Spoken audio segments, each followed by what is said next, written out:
começar então, gente. Boa tarde, meu nome é Marina e eu sou a secretária da Liga Acadêmica de Toxicologia. Nós somos orientados pela professora doutora Karina Tassiano Santos Rubio. E hoje eu vou apresentar um seminário a partir de um artigo titulado como Importância Militar das Toxinas Naturais e seus Análogos. Primeiro eu vou iniciar destacando a diferença entre veneno e toxina.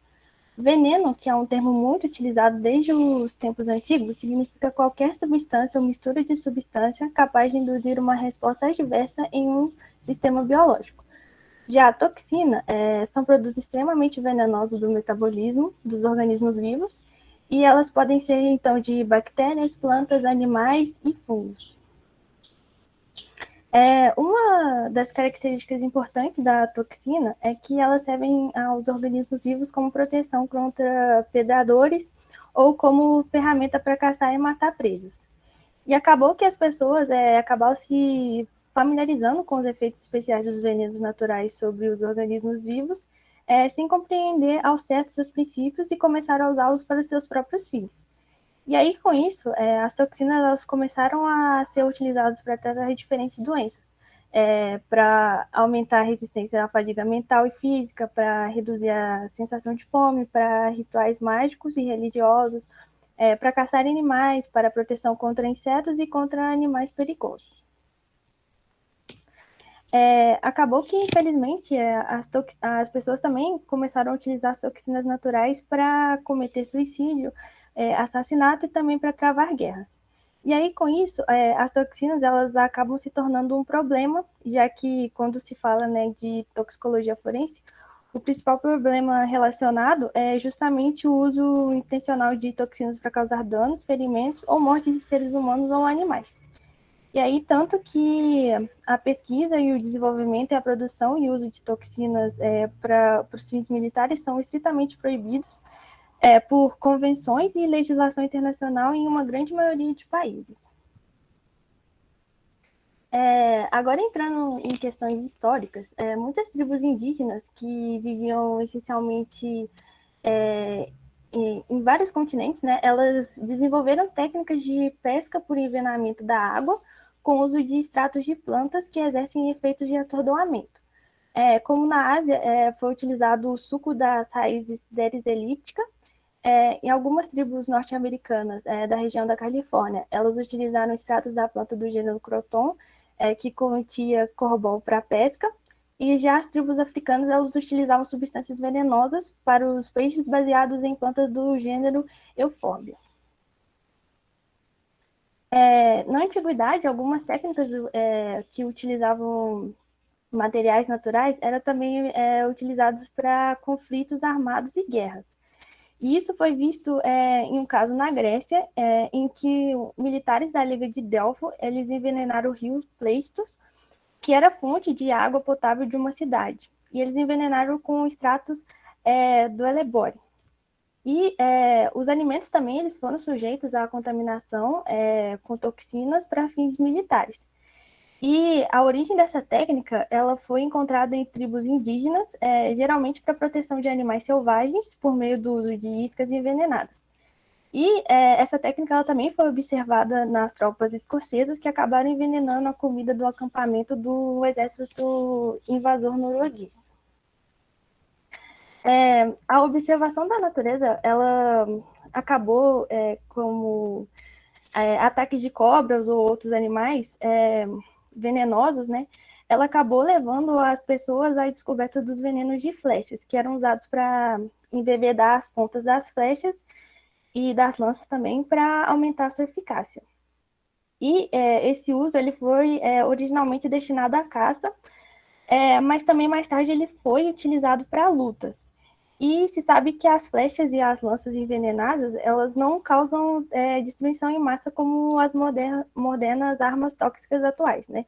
Mas as flechas e as lanças, elas são consideradas as primeiras predecessoras históricas dessas armas. E os componentes básicos dos venenos das flechas incluem com mais frequência as toxinas vegetais, com diferentes mecanismos de ação e padrão clínico de efeitos. E em certas áreas foram também usados venenos de flechas baseados em toxinas produzidas por cobras insetos ou anfíbios. Essa é a tabela que apresenta algumas toxinas de plantas não proteicas utilizadas como venenos de flechas. Como exemplo, ali tem a obaína, né, que ela tem efeitos cardioativos e ela pode ser encontrada em venenos de flechas conhecidas da África. E, infelizmente, ainda os países de terceiro mundo, eles ainda usam venenos de flechas em conflitos militares. Na literatura histórica militar, foi registrado o uso de uma espécie de granada viva com colmeias e ninhos de vespas.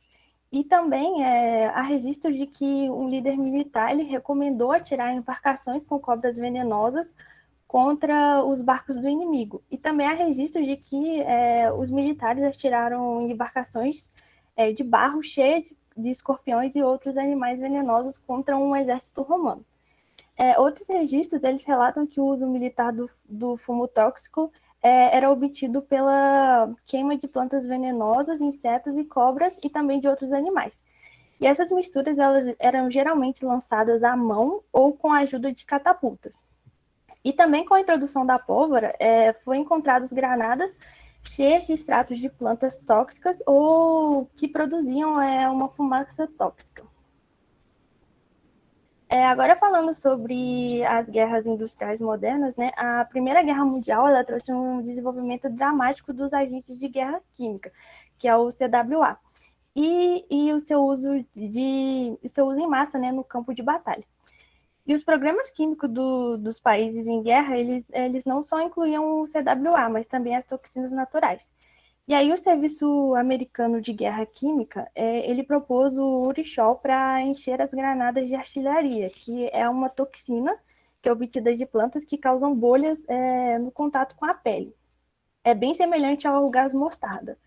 E também, além disso, foram realizados diversos experimentos sobre a possibilidade de uso de diferentes tipos de toxinas, além do Urishol. Agora, falando sobre a Segunda Guerra Mundial, a pesquisa sobre toxinas foi implementada no âmbito de programas biológicos. E aí, os Estados Unidos, eles testaram a toxina butolínica preenchidas em bombas aeronáuticas, mas acabou que os efeitos inalatórios dela foram bem fracos. E a Grã-Bretanha, junto com o Canadá, desenvolveu bombas aeronáuticas cheias de pequenas flechas envenenadas que também continham a toxina butolínica e outras toxinas naturais. E ainda no programa britânico, né, de desenvolvimento de armas toxínicas, teve a informação de que uma granada de mão cheia de toxina butolínica ela foi usada durante o assassinato de um importante oficial alemão. E ainda falando sobre a Segunda Guerra Mundial, em campos de concentração alemão, né, foram realizadas experiências com projéteis de pistola envenenado, com nicotina ou aconitina, que deviam ser utilizados por tropas especiais. E também um equipamento biológico japonês, ele testou a toxina de cobra, da espécie Naja, venenos de insetos e toxinas de certas espécies de peixes marinhos e ricina. E o Corpo Químico de Exército dos Estados Unidos, ele desenvolveu os flechetes e os projéteis de arma com toxina butolínica ou saxitoxina. E a União Soviética ela desenvolveu uma arma na forma de um projétil de tiro de guarda-chuva em miniatura com ricina. Inúmeras toxinas elas foram descritas e testadas, mas só algumas que foram úteis para os fins militares. E isso acontece porque a principal limitação das toxinas acontece porque ela tem um processo bem assim, tedioso quando se trata da escala industrial. E outro problema também é a difícil aplicação em condições de batalha, o que tornaria possível induzir um envenenamento em massa no campo de batalha, né? E aí, na tabela aí, tem algumas toxinas interessantes em termos de uso militar, como a toxina butolínica, né, que já foi citada, a toxina do tétano e a ricina. Agora falando sobre as toxinas vegetais, o reino vegetal ele oferece uma grande variedade de substâncias com atividades biológicas consideráveis, que são normalmente produzidas com produtos finais do metabolismo. E aí, os metabólitos secundários com efeitos tóxicos consideráveis, eles incluem os terpenos, glicosídeos, aminas, fenóis e outros compostos orgânicos. E como foi dito anteriormente, eles servem como base de venenos de flechas e têm sido usados há muito tempo como parte de diferentes misturas táticas de guerra. Tem um grupo menos numeroso, mas importante de metabólitos em termos do seu uso militar, que são as proteínas tóxicas. A atenção principal dessas proteínas está centrada na ricina, a brina, a modecina e a viscumina. E nesse grupo, a ricina ela ganha um grande destaque, mesmo que ela ainda possua algumas desvantagens, como a suspensão ser estável para preenchimentos de bomba, ou a ricina pura ser solúvel apenas em águas de baixas temperaturas. E apesar da ricina ela possuir um fácil preparo, essas desvantagens ainda atrapalham muito a utilização dessa proteína para os fins militares. E agora falando sobre as toxinas animais, uma importante fonte, que é uma importante fonte de proteína, né? Alguns animais venenosos, eles possuem glândulas que produzem as toxinas, que é no caso as cobras, e outros, as suas toxinas, elas são produtos do seu metabolismo. E aí o uso militar de toxinas animais é limitado em comparação com as toxinas vegetais, já que geralmente há problemas com sua fabricação em larga escala. E as toxinas animais, elas podem ser de interesse para uso militar devido à sua alta toxicidade. E as mais importantes são a batracotoxina, a taipoxina e a bugarotoxina. As toxinas marinhas, né, que é um grupo que também chama muita atenção, elas são produzidas por algas tóxicas, as cianobactérias e as bactérias, que são alimento comum dos animais marinhos, como os peixes e os crustáceos, por exemplo. E essas substâncias não proteicas elas acabam induzindo intoxicações alimentares no homem e em animais. E as toxinas marinhas, elas também têm uma alta eficácia de inalação, e por isso o seu preenchimento em aerosóis tóxicos que produzem munições foi muito considerável. E as aplicações mais prováveis para as toxinas marinhas são a fabricação de munições de armas pequenas, em atos de sabotagem e ataques terroristas voltados para a contaminação de alimentos. As toxinas proteicas, né, produzidas por micro-organismos, elas induzem uma série de doenças bacterianas, como o caso o botulismo e o tétano. E a partir da composição química, estabilidade e método de liberação do patógeno, as toxinas bacterianas elas podem ser divididas em dois grupos. A exotoxina, que são proteínas bacterianas tóxicas, e a endotoxinas, que são lipossacarídeos tóxicos. E as exotoxinas, elas são consideravelmente mais tóxicas, né, que as endotoxinas, e elas têm como as principais a toxina butolínica, a enterotoxina, a toxina do tétano e a toxina difetética. Já falando agora das micotoxinas, que as toxinas elas também são produzidas por fungos, microscópios e macroscópios. E as micotoxinas, elas são metabólitos secundários de baixo peso molecular de fungos microscópicos. E elas são responsáveis por várias intoxicações alimentares em massa. E por isso acaba que também elas são importantes, né, no ponto de vista de aplicações militares. E a vantagem da micotoxina é a facilidade da sua produção em larga escala por meio de técnicas de cultivo ou por métodos sintéticos. E outra vantagem também é que ela tem uma alta estabilidade. E com isso, porque elas são resistentes à ebulição. E as principais micotoxinas são o ergot, as aflatoxinas e os tricotecenos. As toxinas, né, elas ainda não eram consideradas substâncias muito eficazes para atacar as tropas em grande escala do que os agentes de guerra química, que são os CWA. E aí acabou que o desenvolvimento das toxinas não ocorreu, já que elas foram superadas por esses agentes químicos, né? porque as toxinas não foram tão... Elas não supriram a expectativa que colocaram nelas. E aí, a experiência histórica com pesquisa militar, o desenvolvimento e o uso de toxinas, ele foi refletido por documentos internacionais de desarmamento, como o Protocolo de Genebra, de 1925, a Convenção sobre Armas Biológicas e Toxínicas, de 1972, e a Convenção sobre Armas Químicas, de 1993. Essas convenções, elas pertencem às ações de desarmamento, que são as mais importantes, e elas contribuíram muito para a redução da probabilidade de utilização de armas químicas, biológicas e toxinas. As toxinas, elas infelizmente começaram a ser utilizadas por indivíduos, grupos não estatais ou sujeitos apoiados pelo Estado contra um determinado grupo social para induzir o medo ou terror. E aí, no passado, houve uma série de ataques planejados ou implementados com esse objetivo, né? E aí, um exemplo é o grupo terrorista alemão, chamado de Facção do Exército Vermelho, que foi suspeito de ter planejado o uso de toxina butolínica preparado num laboratório privado em Paris.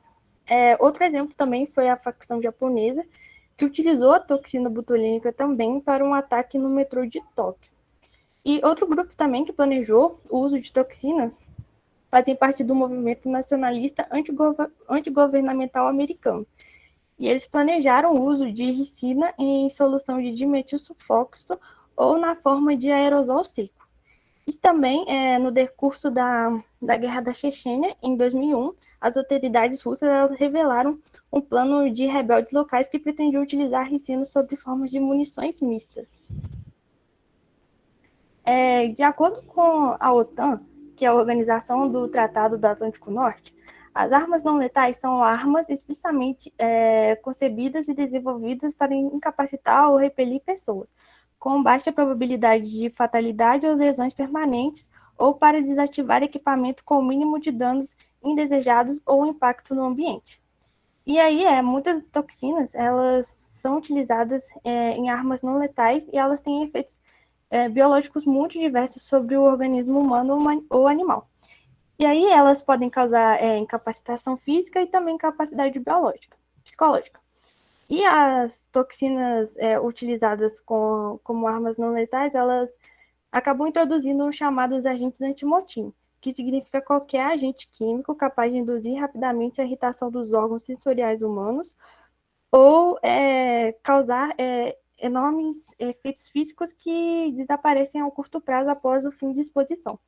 Mas ainda acaba que muitos desses agentes, né, antimotim, eles são utilizados de forma inadequada, podendo ser utilizado até como método de guerra, que foi extremamente proibido pela Convenção sobre Armas Químicas, né, lá de 1993. A pesquisa de novas toxinas, ela é normalmente parte do desenvolvimento de novos produtos medicinais em laboratórios biomédicos e farmacêuticos. E centenas de substâncias são encontradas anualmente nos mares, o que acaba promovendo, né, novas perspectivas dos processos de vida no ambiente marinho, que é ainda muito pouco estudado, e o que acaba sendo também bem interessante para o campo da farmacologia marinha e da toxicologia marinha. E com a descoberta de novas toxinas, há sempre a possibilidade de que ocorram novos análogos sintéticos de toxinas com considerável potencial militar.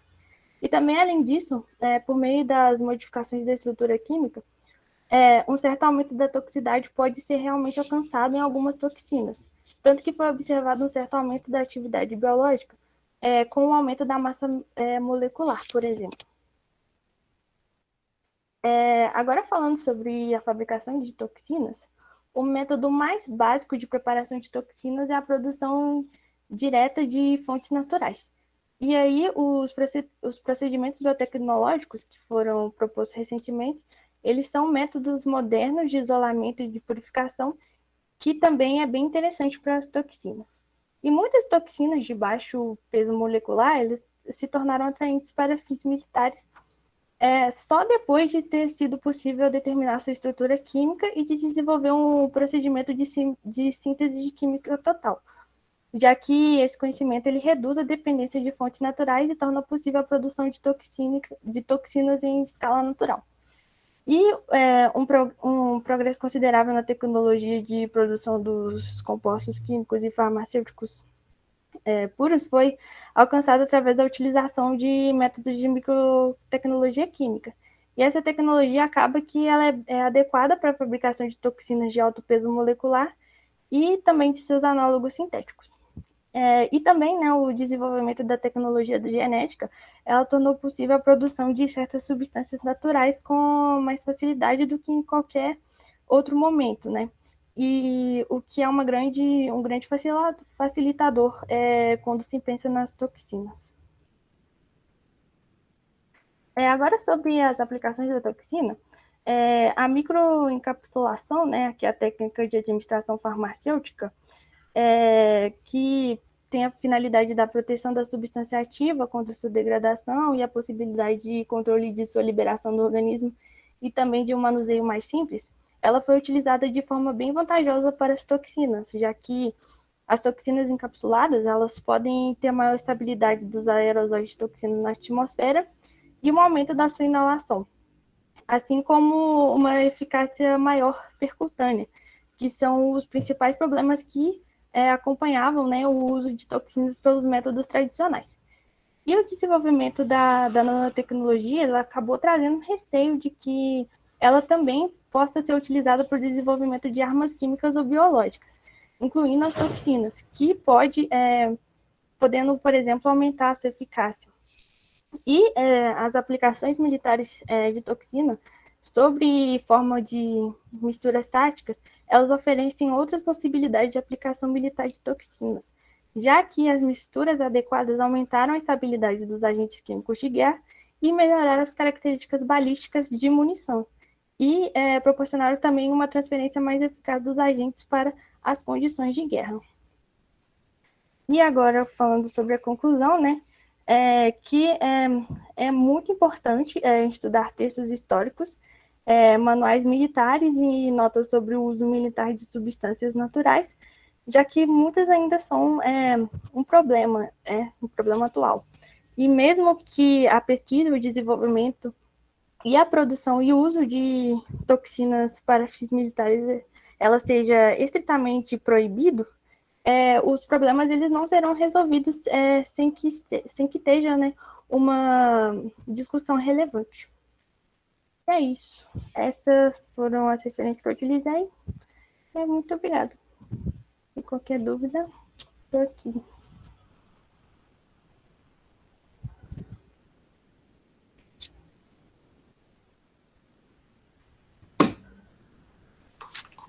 Mari, parabéns pela apresentação, você falou muito bem, sua oratória ficou muito boa, seus slides, seu material ficou muito bem montado também, e o tema é muito importante, né, para a gente discutir, e é interessante ver a construção histórica, né, do estudo das toxinas, e principalmente da aplicação que a nanotecnologia tem, que, né, possibilita e abre novas portas para a utilização dessas substâncias, claro, né, de forma benéfica, claro, você tem um lado maléfico, né, o desenvolvimento de novas armas, mas é legal ver como que as áreas se intercalam bem e dão possibilidade para novos campos.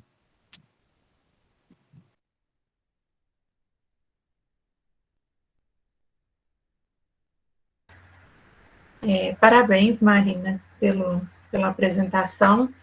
Esse é um artigo com uma leitura mais tranquila, né, mais fácil do que as anteriores. É um artigo que traz um histórico bacana e o momento atual, né, da utilização dessas toxinas naturais. E aí eu vou fazer só algumas considerações a respeito do que você colocou na apresentação, que eu acho importantes de serem bem lembradas, assim, que a primeira coisa é que as toxinas, apesar de serem substâncias de origem natural, né, como você colocou corretamente, né, elas podem ser derivadas de plantas, de animais, de bactérias, de fungo, qualquer organismo vivo. Mas quando a gente sintetiza essa substância com a mesma estrutura, ela também vai ser considerada uma toxina, apesar de não ter a sua origem em um organismo vivo. Por que é importante lembrar disso? Porque isso é um dos principais fatores que determinou a não aplicação em massa dessas toxinas nesse uso militar. Mas, no início, quando a gente descobriu esses potenciais para a aplicação dessas substâncias nesse uso militar, a gente começou a perceber o quanto que seria difícil de isolar essas substâncias a partir dos organismos vivos em quantidades suficientes. Porque uma coisa é você tentar envenenar uma pessoa, outra coisa é você conseguir material suficiente e colocá-lo de maneira estável naquele ambiente por uma via de absorção que seja eficiente para aquela toxina em grandes concentrações. Então, esse foi um dos principais problemas, mais no início, que a humanidade encontrou em termos de aplicação em massa para o uso militar das toxinas. Foi obter essas substâncias em grandes quantidades. Agora, a gente já tem bioreatores que são eficientes, a gente consegue expressar proteínas e outras toxinas de origem biológica usando vetores, né? Então, assim, o avanço dessas técnicas de biologia molecular, de microbiologia, nos permitem fazer isso com uma certa facilidade quando a gente compara algumas décadas atrás. E a aplicação dessas toxinas também, ela esbarrou num problema que a gente costuma ter quando está tentando sintetizar, buscar novas substâncias também para uso terapêutico farmacológico, que não basta a gente observar a eficiência daquela toxina naquele laboratório, calcular a DL50 dela. Muitas vezes a gente faz isso, por exemplo, por via intravenosa, num rato, num camundongo. Quando a gente fala da aplicação militar, e o artigo coloca isso algumas vezes, ele tenta buscar a aplicação por duas vias principalmente.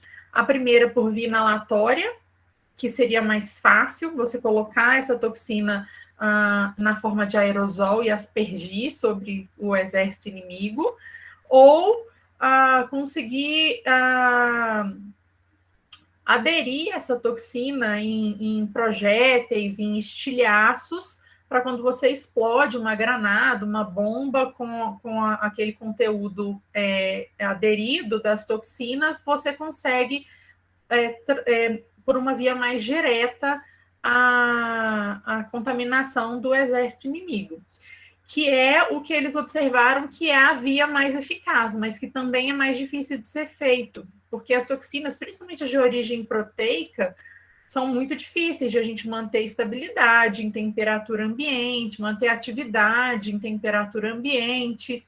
E, no caso de se fabricar um aerosol, aí a gente tem dificuldades múltiplas. A gente precisa de um peso molecular que seja compatível, o meio que seja solvente, que seja compatível. Então, isso faz com que a aplicação militar dessas toxinas seja mais complicada de ser feita, né? Bem o que a gente tem dentro da farmacologia mesmo. Não basta descobrir um novo fármaco que seja ativo. A gente tem que pensar que ele precisa estar num meio compatível, ele precisa ser introduzido numa via compatível para que ele alcance aquele alvo e exerça a atividade dele. Vale também para as toxinas e é um ponto muito interessante que eu acho que o artigo aborda quando ele descreve itens por itens, o que foi testado para cada uma delas. Então, assim, para todas as toxinas que ele menciona, ele acaba falando, olha, esse foi testado nessa via, dessa forma,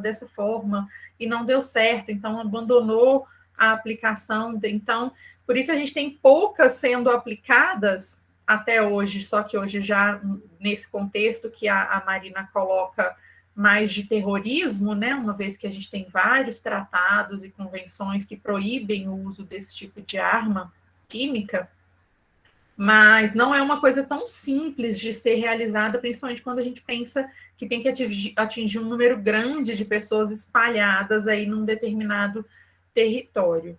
Mas que bom que é assim, né?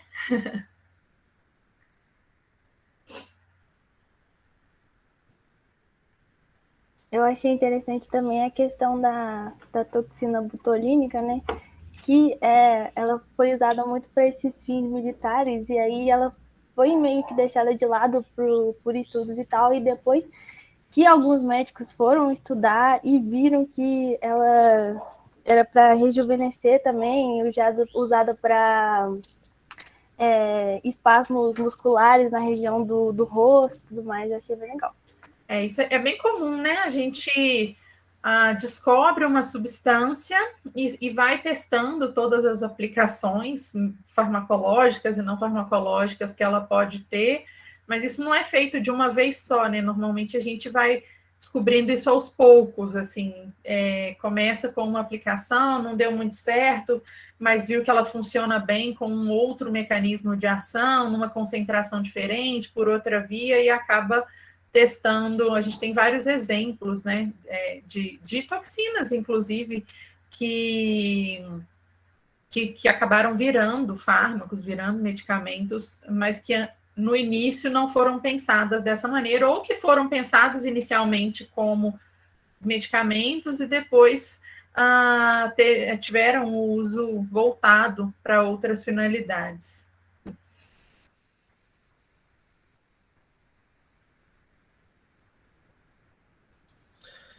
Parabéns, Marina. Gostei muito da sua apresentação. Eu achei que ficou bem explicadinho. Você passou uma por uma etapa, cada tipo, né? Da Marinha. A Marinha, eu estava até conversando com o pessoal aqui de casa, onde eu moro, porque eu tenho alergia a produtos, a alimentos de origem marinha. Então, na aula de toxicologia geral, inclusive, eu já cheguei a comentar isso com a Mônica. Ela falou que corre o risco de ser de alguma toxina presente de algas, pelo histórico e tudo mais. Então é muito interessante saber, né, da presença dessas toxinas, saber como elas foram usadas no passado, o avanço que foi tendo, né? Porque eu acho que, igual você mesmo falou na conclusão, conhecer o passado é muito importante para a gente não fazer errado novamente. Então, ter esse conhecimento prévio e mais geral é bom para que no futuro a gente use principalmente essas toxinas de forma correta. As pesquisas têm um caminho mais certo para ser seguido, porque é bem interessante, são áreas infinitas. Eu imagino que deve ter muitas toxinas ainda naturais que a gente não descobriu, que a gente vão ser descobertas, e é muito interessante essa área, né, dessas toxinas naturais, porque a natureza se protegendo de alguma coisa, e a gente descobre aquilo e vê um fim útil. Então é bem interessante. Parabéns.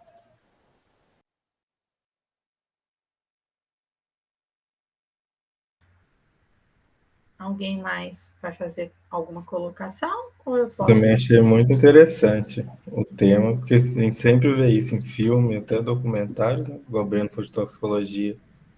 A gente também viu o cara lá da Ucrânia, que foi intoxicado e tudo. E aí vemos como foi toda a evolução, né, até chegar nesse desenvolvimento e como é muito mais amplo do que só o que a gente imagina de casos isolados, né, nesses países. Então achei bem interessante o tópico.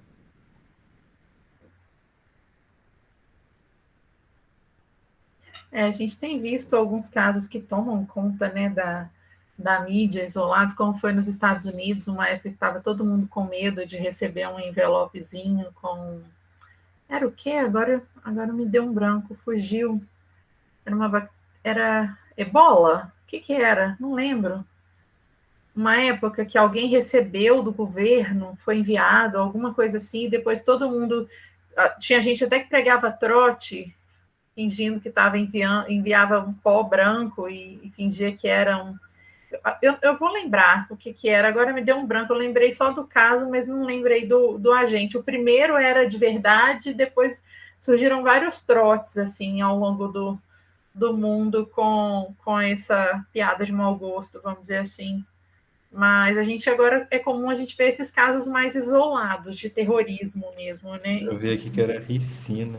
Era ricina? É. Eu lembro que já tem uns anos isso. É Que alguém 2018. Não, então é mais antigo ainda, não é tão recente, não. Tem algum outro que é mais antigo. Deixa eu ver se eu acho aqui. Porque eu lembro que eu ainda não estava na UFOP. Eu lembro desse caso também, mas eu não lembro qual que era a Isso eu substância. acho que já tem uns. Tem mais de 5 anos, com certeza. Eu acho que era uma bactéria, eu não acho que era o isolado, não.